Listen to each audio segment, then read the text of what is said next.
Good morning dear student. तो चलिए आज की क्लास स्टार्ट करते हैं। मैंने अभी अब तक आपको जो है 9.1 एक्सरसाइज स्टार्ट करी थे, त्रिकोणमिति के अनुप्रयोग।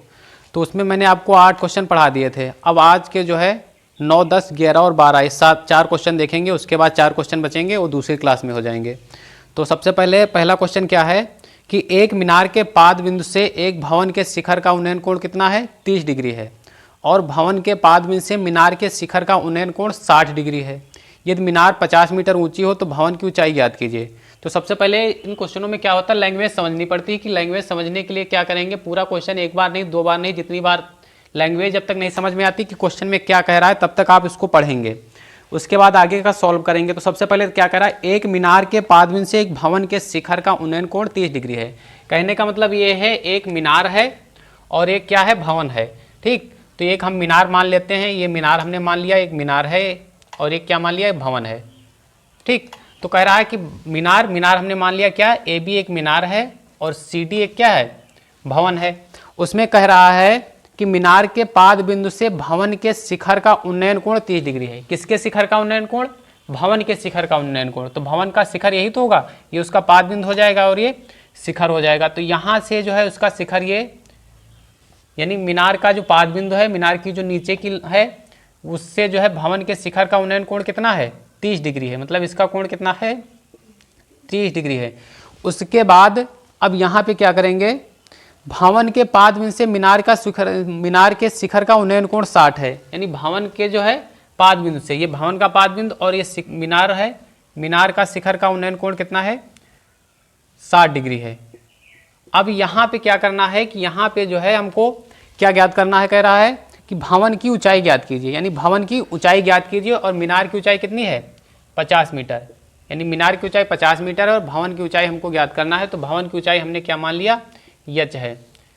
तो यहाँ पे भवन की ऊंचाई यच मान लिया। तो जितने भी मान दिए सारे मान लिखे जाते बताया था। तो यहाँ पे क्या हो जाएगा, ए बी बराबर 50 मीटर और सी डी बराबर कितना हो जाएगा, यच मीटर।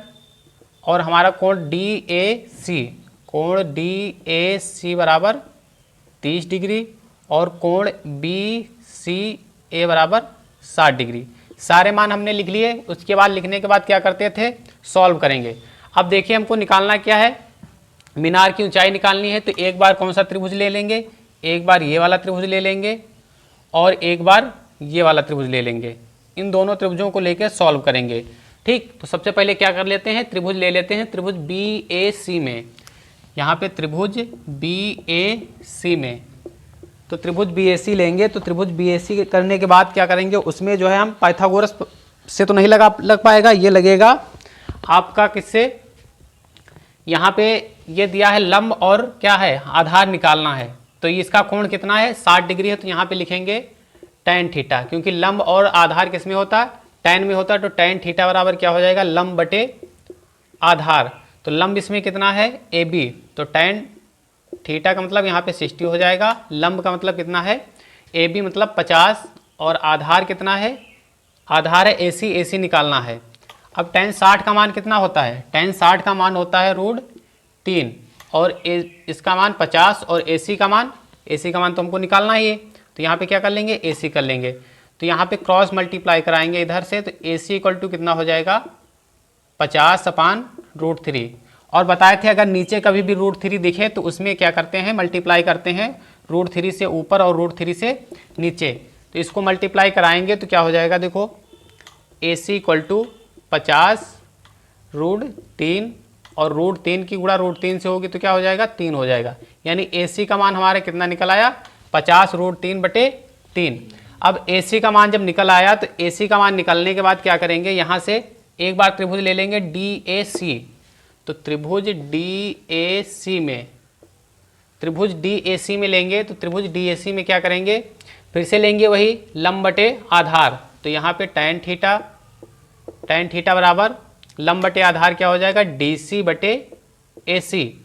इसमें कोण कितना है, tan 30, डी सी का मान यच और ए सी का मान क्या निकला था, जो निकला था वही रखेंगे। क्या रखेंगे, 50√3/3 और tan 30 का मान क्या होता है, 1/√3 यच बटे 50√3/3। अब यहाँ पे क्रॉस मल्टीप्लाई कराएंगे तो इसकी गुणा इधर से और इसकी इधर से हो जाएगी, तो यहाँ पे निकालेंगे तो क्या हो जाएगा, √3h बराबर 50√3/3। अब इसकी गुणा इधर से होगी तो इसकी गुणा इधर से होगी, देखो √3 क्या हो जाएगा, कट जाएगा, तो 3h बराबर क्या हो जाएगा 50/3। यहाँ से 3 हट गया तो यहाँ पे h बराबर 50/3 हो जाएगा। अब h का मान निकालेंगे तो h बराबर निकालेंगे तो 3 से 50 को क्या करेंगे, भाग देंगे, तो 3 से 50 को भाग देंगे तो देखिए कितना आएगा, 3 एकम 3, यहाँ पे कितना बचा 2, 0 तिछंग 18, तो ये हो जाएगा हमारा 16 सही 2/3 मीटर। ठीक, तो इस तरह से हमारी जो है ये ऊंचाई निकल आएगी। तो इस तरह से जो नवा क्वेश्चन है ये सॉल्व हो जाएगा। तो इसमें जो आंसर आ रहा है 16 सही 2/3 मीटर। तो इस तरह से ये क्वेश्चन सॉल्व हो जाएगा। इसमें केवल कुछ नहीं करना है, 2 त्रिभुज लेने हैं, दोनों त्रिभुजों को सॉल्व करके केवल h का मान निकालना था। तो अगर इसमें कहीं दिक्कत हो समझने में तो आंसर जो है 16 सही 2/3 मीटर आ रहा है। तो इस तरह से इसको कर लेंगे। ठीक, अगला क्वेश्चन देखिए। अगला क्वेश्चन क्या है, एक 80 मीटर चौड़ी सड़क, यानी सड़क कितनी है, एक 80 मीटर चौड़ी सड़क है और उसके दोनों तरफ 2 खंभे लगे हुए हैं। एक 80 मीटर चौड़ी सड़क है और दोनों तरफ 2 समान लंबाई के खंभे लगे हुए हैं। तो दोनों तरफ क्या है, 2 समान लंबाई के खंभे लगे हुए हैं और उसमें कह रहा है कि इन दोनों खंभों के बीच सड़क के बिंदु से शिखर का उन्नयन कोण क्रमशः कितना है, 60 और 30 है। खंभों की ऊंचाई और खंभों से बिंदु की दूरी याद करो। तो एक 80 मीटर चौड़ी सड़क है, तो चलिए देख लेते हैं 10वां क्वेश्चन। एक 80 मीटर चौड़ी सड़क मतलब ये 80 मीटर चौड़ी सड़क है AB और दोनों तरफ समान लंबाई के खंभे लगे, एक मान लो इधर लगा है और एक मान लो इधर लगा है। इसको मान लेते हैं C और इसको मान लेते हैं D। ठीक, 2 खंभे हो गए AC और BD, इनकी दोनों के बीच की दूरी 80 है और एक बिंदु से खंभों के शिखर के उन्नयन कोण क्रमशः 60 और 30 है। मतलब इनके जो शिखर के उन्नयन कोण है 60 और 30 है। मान लो इधर से 60 हो गया और इधर इस खंभे का शिखर का उन्नयन कोण 30 हो गया। मेन चीज़ इसमें फिगर है, अगर आप लैंग्वेज से फिगर बना लेते हैं तो क्वेश्चन आप बहुत आसानी से कर पाएंगे।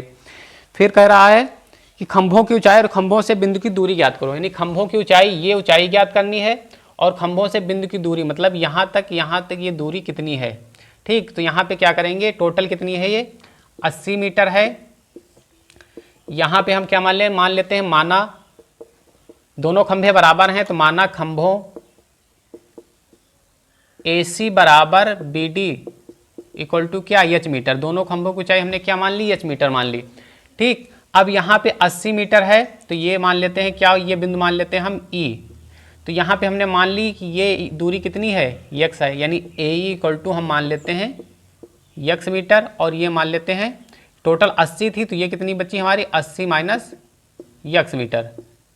तो ये हो जाएगी हमारी BE equal to 80 minus x metre और ये कोण है 30, तो कौन सा, CEA। तो यहाँ पे कोण लिखेंगे AEC इक्वल टू कितना, 30 और इसी तरह से कोण DEB इक्वल टू कितना, DEB इक्वल टू कितना, 60 डिग्री। ठीक, अब यहाँ पे 2 त्रिभुज लेंगे, अगर फिगर आपका बन गया तो आप बहुत आसानी से कर पाएंगे। एक त्रिभुज ये ले लेंगे और एक त्रिभुज ये ले लेंगे, दोनों त्रिभुजों में जो है हम सॉल्व कर देंगे और मान निकाल लेंगे। तो सबसे पहले देखो यहाँ पे हमने ये h है, दोनों खंभे समान है तो दोनों की खंभों की ऊंचाइयाँ क्या होंगी, बराबर होंगी लंबाइयाँ। तो यहाँ पे एक बार त्रिभुज ACE ले लेंगे और एक बार त्रिभुज DBE ले लेंगे। तो यहाँ पे ले लेंगे त्रिभुज AEC में, त्रिभुज AEC में, तो त्रिभुज AEC में लेंगे, क्या लेंगे, tan थीटा बराबर क्या होता है, लंब बटे आधार। तो लंब हमारा क्या है AC, आधार इसका क्या है AE। तो tan थीटा, थीटा का मतलब एंगल, एंगल इसका कोण कितना है 30, तो tan 30 बराबर AC कितना है, AC हमारा है h और AE हमारा है x। तो tan 30 का मान कितना होता है, tan 30 का मान 1/√3 बराबर h बटे x। यहाँ से सॉल्व करेंगे, क्रॉस मल्टीप्लाई कराएंगे तो x इक्वल टू कितना हो जाएगा, √3h। ये समीकरण हम मान लेते हैं 1। इसी तरह से त्रिभुज लेंगे ये वाला DEB, तो यहाँ पे ले लेंगे त्रिभुज DEB में, त्रिभुज DEB लेंगे तो क्या होगा, tan थीटा बराबर इसके लिए लंब क्या हो जाएगा DB और आधार क्या हो जाएगा DBE।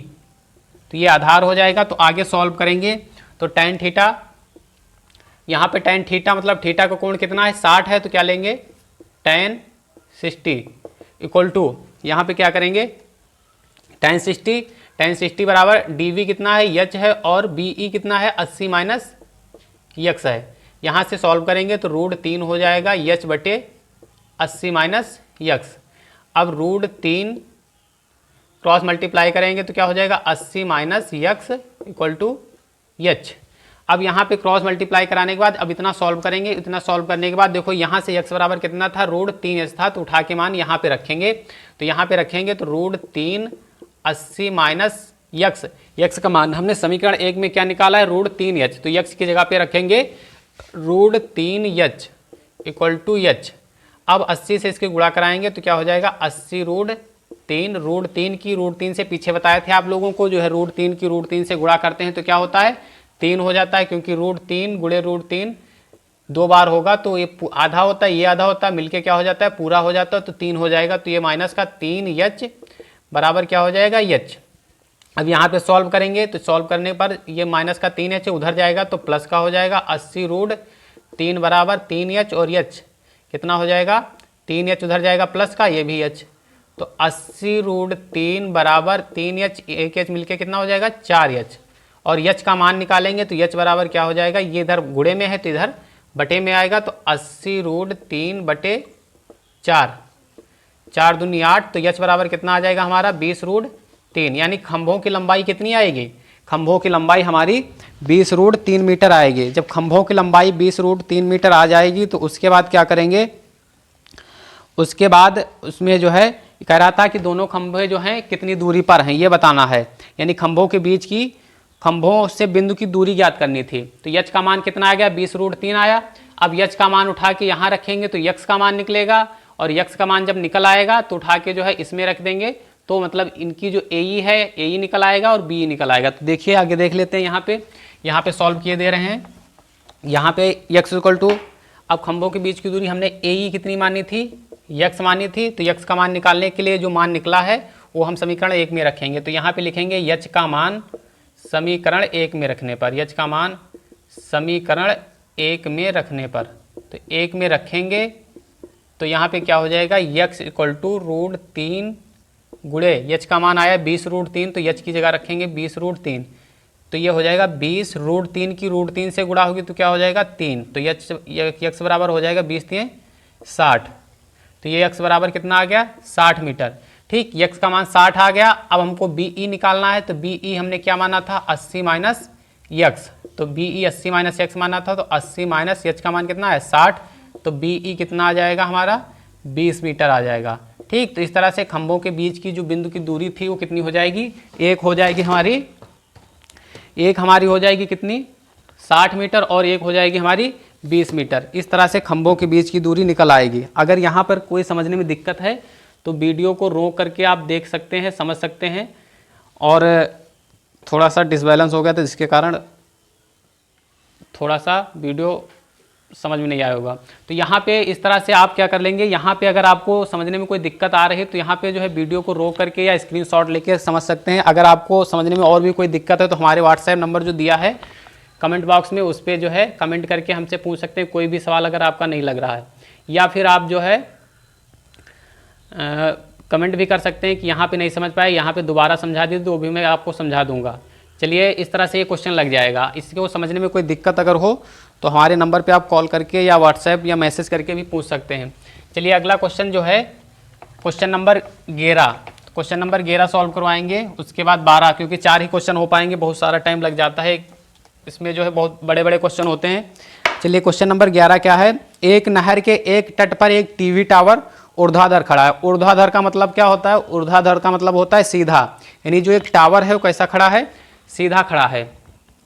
तो टावर जब सीधा खड़ा है तो यहाँ पे जो है सॉल्व करेंगे, सीधा टावर है मतलब बिल्कुल उसकी ऊंचाई क्या है, सीधी है, मतलब सीधी का मतलब उसमें 90 डिग्री कोण बन रहा है।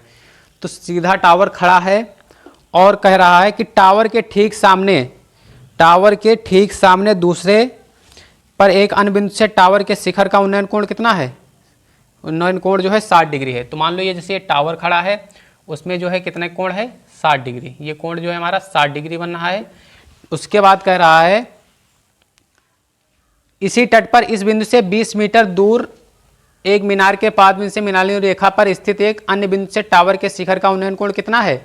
उन्नयन कोण जो है 30 डिग्री है। इसी बिंदु से कितना दूर? 20 मीटर, यानी यहाँ से यहाँ तक 20 मीटर दूर एक शिखर के पाद बिंदु से मिलाने वाली रेखा पर जो कोण बन रहा है वो हमारा कोण बन रहा है कितना? 30 डिग्री। यहाँ पे मान लो कितना कोण बनना है? 30 डिग्री। तो कह रहा है कि इस बिंदु से टावर के शिखर का उन्नयन कोण 30 है। टावर की ऊंचाई और नहर की चौड़ाई ज्ञात करनी है, यानी टावर की ऊंचाई और नहर की चौड़ाई। तो ये मान लेते हैं ए बी एक क्या है? ये टावर है, ए बी एक टावर है और सी यानी बी सी उसकी नहर की चौड़ाई हमने क्या मान ली? यक्स है, यानी नहर की चौड़ाई यक्स है। और ये पूरी जो है 20 प्लस यक्स हो जाएगी यहाँ से यहाँ तक, यानी बी डी जो है 20 प्लस यक्स हो जाएगी। ये इतनी 20 थी, ये यक्स है, तो टोटल 20 प्लस यक्स हो जाएगी। और हमने टावर की ऊंचाई मान ली क्या है? एच है।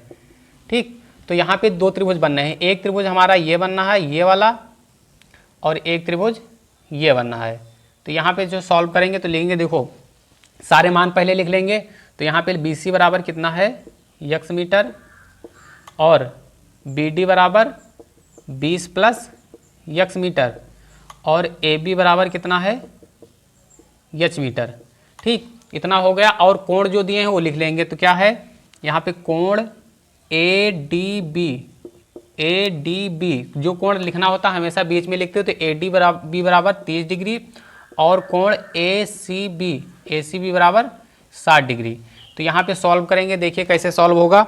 सबसे पहले दो त्रिभुज दिए हैं, तो दोनों त्रिभुज को लेकर और यक्स और यच का मान निकाल लेना, बस हो जाएगा। तो एक बार हम त्रिभुज कौन सा ले लेंगे? एक बार त्रिभुज पूरा ले लेंगे और एक बार ये त्रिभुज इतना ले लेंगे। तो यहाँ पे जो त्रिभुज लेंगे वो जरूर लिखेंगे। तो त्रिभुज ए बी सी में, त्रिभुज ए बी सी ले रहे हैं, ये वाला त्रिभुज ले रहे हैं, तो क्या लेंगे? tan थीटा, क्योंकि लंब और आधार के रेशियो है, तो लंब और आधार किस में होता है? tan थीटा में। तो लंब बटे आधार, तो tan थीटा बराबर क्या हो जाएगा? यच बटे यक्स। tan थीटा मतलब tan 30, यहाँ पे tan 30 60 है, तो tan 60 लिख लेंगे। tan 60 का मान होता है कितना है? tan 60 का मान होता है √3 यच बटे यक्स। यहाँ पे क्रॉस मल्टीप्लाई कराएंगे तो यच बराबर कितना हो जाएगा? √3 यक्स, यानी यच का मान कितना आ गया? √3 यक्स। इसको समीकरण 1 मान लेंगे। इसके बाद एक बार पूरा त्रिभुज लेंगे, तो पूरा त्रिभुज लेंगे तो त्रिभुज ए डी बी में, तो यहाँ पे लेंगे त्रिभुज ए डी बी में। तो त्रिभुज ए डी बी में कोण कितना होगा? 30 होगा, और ये क्या होगा? आधार क्या होगा? डी बी होगा, ऊंचाई क्या होगी? ए बी होगी। तो यहाँ पे त्रिभुज ए डी बी में लेंगे तो tan 30 इक्वल टू आधार लंब बटे आधार, तो लंब कितना है? यच है, और आधार कितना है? 20 प्लस यक्स। तो यहाँ पे tan 30 का मान क्या होता है? 1 बटे √3। आधार लंब कितना है? यच है, और यहाँ पे देखो अगर हम यच का मान उठा के समीकरण 1 से यहाँ पे रख दें तो यक्स का मान निकल आएगा। तो ऐसा करते हैं, सीधे हम यक्स का मान यहाँ उठा के रखते हैं। तो यच का मान रखेंगे, यच बराबर कितना है? √3 यक्स। तो उठा के सीधे यहाँ पे रख देते हैं। यहाँ पे लिख लेंगे कि यच का मान समीकरण 1 से रखने पर √3 यक्स बटे 20 प्लस यक्स। अब क्या करेंगे? क्रॉस मल्टीप्लाई कराएंगे। तो क्रॉस मल्टीप्लाई कराएंगे तो यहाँ पे कितना हो जाएगा? इसकी गुणा इधर से और इसकी इधर से, तो √3 गुणे √3 यक्स बराबर 20 प्लस यक्स। तो ये √3 की √3 से होगा, क्या हो जाएगा? 3 यक्स और 20 प्लस यक्स। यक्स क्या करेंगे? इधर ले आएंगे, तो 3 यक्स माइनस यक्स बराबर 20। तो 3 यक्स से यक्स जाएगा, कितना बचेगा? 2 यक्स बराबर 20। तो यक्स बराबर कितना हो जाएगा? 20 बटे 2, क्योंकि ये गुणे में है तो इधर बटे में आएगा, तो कितना हो जाएगा यक्स बराबर? तो यक्स बराबर हो जाएगा हमारा 10, यानी यक्स बराबर कितना आ जाएगा? 10 मीटर। यानी नहर की चौड़ाई जो है हमारी कितनी आ जाएगी? नहर की चौड़ाई 10 मीटर आ जाएगी। तो नहर की चौड़ाई जब 10 मीटर आ जाएगी, उसके बाद हमको क्या निकालना है? इसकी ऊंचाई। तो नहर की चौड़ाई जो है 10 मीटर होगी। अब ऊंचाई निकालने के लिए यच बराबर क्या था? √3 यक्स था। तो यच यहाँ पे रखेंगे यक्स का मान समीकरण 1 में रखने पर, यक्स का मान समीकरण 1 में रखने पर, 1 में रखने पर, तो यहाँ पे रखेंगे तो यच बराबर √3 गुणे यक्स का मान कितना आया? 10 आया। तो यच बराबर कितना हो जाएगा? 10√3 मीटर। इस तरह से हमारा ये जो है सॉल्व हो जाएगा। तो इस तरह से इसकी नहर की जो चौड़ाई होगी 10 मीटर हो जाएगी, और इसकी जो ऊंचाई निकलेगी खंबे टावर की वो निकलेगी 10√3 मीटर। इस तरह से क्वेश्चन नंबर 11 लग जाएगा। अब क्वेश्चन नंबर क्या है? 12 है। तो क्वेश्चन नंबर 12 देख लीजिए। तो इस तरह से अगर आपको कोई करने में दिक्कत हो रही तो आप पहली बात तो आपको लैंग्वेज पढ़ के जो है भाषा पढ़ के फिगर बनाना जरूर आना चाहिए। अगर आप भाषा पढ़ के फिगर नहीं बना पा रहे हैं तो आपको क्वेश्चन ये करने में कठिन लगेंगे, क्योंकि जो है तो सब भाषा में ही, तो उसके हिसाब से पहले फिगर बनाना बहुत ज़रूरी है। अगला क्वेश्चन दिया है 7 मीटर ऊंचे भवन के शिखर से एक केबल टावर के शिखर का उन्नयन कोण कितना है, 60 है, और इसके पाद का अवनमन कोण कितना है, 45 है। तो टावर की ऊंचाई ज्ञात कीजिए। क्या कह रहा है, 7 मीटर ऊंचे भवन के शिखर से एक केबल टावर के शिखर का उन्नयन कोण 60 है और इसके पाद का अवनमन कोण कितना है, 45 है, यानी पाद का अवनमन कोण 45 है। तो 7 मीटर ऊंचा भवन, मान लो ये भवन बना लिया हमने घर, ये भवन बन गया ABCD क्या हो गया, एक भवन हो गया। ये कितना है, 7 मीटर ऊंचा है। ठीक, 7 मीटर ऊंचा भवन है। अब इससे कह रहा है शिखर से एक केबल टावर के शिखर का उन्नयन कोण, केबल टावर के शिखर का उन्नयन कोण कितना है, 60 है। मतलब एक केबल टावर का शिखर का जो उन्नयन कोण है वो कितना है, 60 है। जैसे मान लो ये केबल टावर हो गया, इसके शिखर का उन्नयन कोण कितना हो गया, 60 हो गया। ये कोण कितना हो गया, 60 हो गया।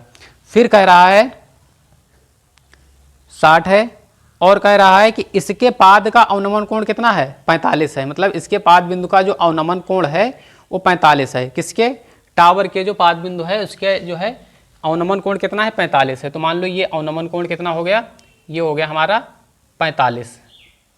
तो क्या ज्ञात करना है, कह रहा है कि टावर की ऊंचाई ज्ञात करो, यानी टावर की ऊंचाई हमको ज्ञात करनी है। ठीक, तो टावर की ऊंचाई हमने क्या मान लिया, एच मान लिया। तो यहाँ पे दो ABCD हो गया, ये मान लिया E। तो यहाँ पे लिखेंगे माना टावर की ऊंचाई, टावर की ऊंचाई क्या, एच मान लिया।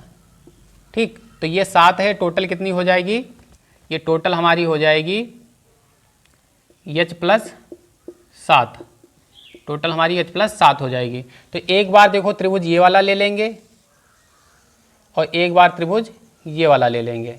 ठीक, तो यहाँ पे क्या ले लेंगे, त्रिभुज ABD में, त्रिभुज ABD में सबसे पहले सारे मान लिख लें। यहाँ पे क्या लिख लेंगे, EDC कोण EDC इक्वल टू कितना, 60 डिग्री। फिर क्या लिख लेंगे, DBA कोण DBA इक्वल टू 45 डिग्री। उसके बाद BC इक्वल टू 7 मीटर, जितनी BC होगी उतनी ही क्या होगी, DA होगी, क्योंकि जो भवन है तो भवन की बराबर ऊंचाई होंगी। तो DA बराबर भी कितना होगा, 7 मीटर, और BE बराबर क्या हो जाएगा, H प्लस 7 मीटर। ये पूरा जो है टावर के रूप में हो जाएगा। तो ये H प्लस 7 मीटर। ठीक, अब इसमें जो है क्या करना है, अब इसमें एक बार त्रिभुज कौन सा ले रहे हैं, त्रिभुज ABD में, त्रिभुज ABD में। तो त्रिभुज ABD लेंगे तो ये देखो कितना है, ये 45 है।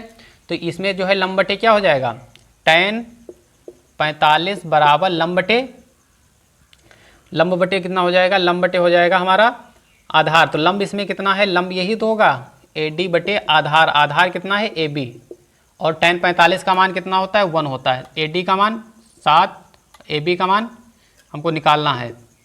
तो AB बराबर कितना हो जाएगा, 7 मीटर, यानी AB बराबर 7 मीटर। तो AB हमारी कितनी आ जाएगी, 7। तो AB जब 7 होगा तो AB कितना होगा, 7 होगा, यानी DC भी 7 होगा, क्योंकि आमने सामने भुजाएं बराबर होंगी। जो भवन होगा एक आयत के आकार का होगा, तो ये भी 7 हो जाएगी। ठीक, अब ये 7 हो गई। तो अब यहाँ से निकालेंगे क्या, अब यहाँ से निकालेंगे त्रिभुज EDC में। तो यहाँ ले लेंगे त्रिभुज EDC में, त्रिभुज EDC में लेंगे। तो त्रिभुज जब EDC में लेंगे तो त्रिभुज EDC में क्या होगा, tan 60 बराबर EC बटे CD।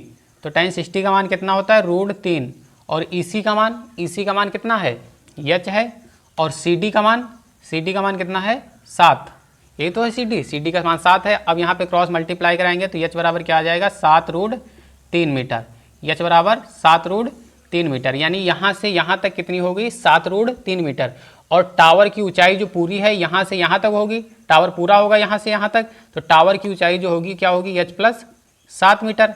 ठीक, तो यहाँ पे हम जो है H का मान निकल आया। अब टावर की ऊंचाई निकाल लेंगे। तो यहाँ पे लिखेंगे टावर की ऊंचाई, टावर की ऊंचाई। तो टावर की ऊंचाई निकालने के लिए क्या हो जाएगा, कितनी है यहाँ पे बी ई है, बी ई बराबर एच प्लस 7 और एच का मान कितना है 7√3, तो बी ई बराबर 7√3 और प्लस 7, तो ये क्या हो जाएगा 7 कॉमन मिल जाएगा दोनों में, तो 7 ले लिया कॉमन, तो क्या बचा √3 प्लस 1, यानी टावर की कुल ऊंचाई कितनी आ जाएगी, यहाँ पे लिख लेंगे टावर की कुल ऊंचाई, तो टावर की कुल ऊंचाई हो जाएगी हमारी 7√3 प्लस 1 मीटर। इस तरह से क्वेश्चन सॉल्व हो जाएगा। तो इस तरह से मैंने आपको आज जो है 4 क्वेश्चन बता दिए। इससे पहले के जो 8 क्वेश्चन थे 1 से लेके 4, फिर 4 से 5 से लेके 8, तो वो क्वेश्चन अगर आपने नहीं देखे तो पिछली वीडियो में पढ़े हैं पार्ट 1 और पार्ट 2 में, त्रिकोणमिति के अनुप्रयोग पार्ट 1 और पार्ट 2 आप देख लीजिएगा। तो उसमें जो है 1 से लेके 4 क्वेश्चन पहले पार्ट में करवाए हैं और दूसरे पार्ट में हमने जो है 5 से लेकर 9 तक करवाए हैं। टोटल इसमें जो है 16 क्वेश्चन थे, तो तीसरे पार्ट में 9 से 12 हो गए और आगे जो बचे 4 क्वेश्चन वो हो जाएंगे तुम्हारे 13 से 16, वो कल करवा देंगे। तो इसमें अगर कहीं समझने में कोई दिक्कत है तो आप पीछे वाले वीडियो देख लीजिएगा, क्योंकि आपको अगर ट्रिग्नोमेट्री पहले नहीं आती होगी तो उसके लिए पहले मैंने एक्सरसाइज 8.1 से लेके 8.4 तक वो सारे पार्ट मैंने करवा दिए हैं। तो ट्रिग्नोमेट्री आना जरूरी है, क्योंकि त्रिकोण किसी के प्रयोग तभी आप कर पाएंगे जब उससे संबंधित सवाल आते होंगे। तो उससे संबंधित सवाल अगर आप लगा पा रहे हैं तो आप जो है कर पाएंगे। तो उससे संबंधित सवाल इसके ट्रिग्नोमेट्री के पहले सारे सवाल लगाओ, उसके बाद त्रिकोणमिति के अनुप्रयोग, ठीक। तो एक बाय वन करेंगे तो इन सवालों को आप लगा पाएंगे। अगर ये सवाल नहीं समझ पा रहे हो तो पीछे के सवाल समझना आपके लिए पहले ज़रूरी है। तो पीछे के सवाल आप अगर समझ पाएंगे तो उसके बाद आप जो है ये भी सवाल समझ पाएंगे। तो इससे पहले जो एक्सरसाइज 8 आपको बहुत ज़रूरी है समझना, तो एक्सरसाइज 8 आप समझ लीजिए, उसके बाद ये सवाल लगाइए। अगर आप वो सवाल समझ गए तो आसानी से सवाल समझ पाएंगे। और फिगर बना के इनको सॉल्व कीजिए, जितना जल्दी फिगर आप समझ पाएंगे उतने अच्छे सवाल ये समझ पाएंगे। तो यहाँ तक कंप्लीट हो गया, अब आगे के सवाल कल करवाएंगे। Thanks for watching.